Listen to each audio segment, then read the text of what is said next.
Mən sizə bir söz deyim, kim Allah yolunda nə əldə edibsə səhər əldə edib.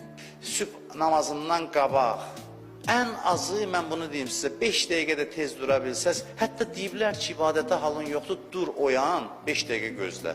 Yenə də o vaxt sənin ruhun qəbul eləmək qabiliyyəti çoxdur, feyzi qəbul eləmək qabiliyyəti. Əhl-i Beyt haqqında danışanda deyirlər, bir dəfə səhər olmadı ki, onların gözü yuxuda olsun. Biz kimin dalınca gedirik? O kəslərin dalınca gedirik, onlardır bizə nümunə.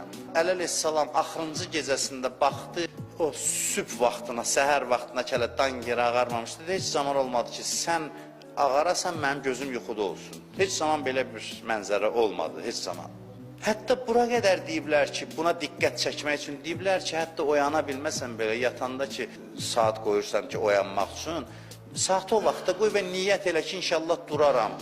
Arzulat, bu niyyətlə yat, dura bilməsən də yazarlar sən onun savabını. O qədər mühümdür ki, niyyəti də çox mühümdür.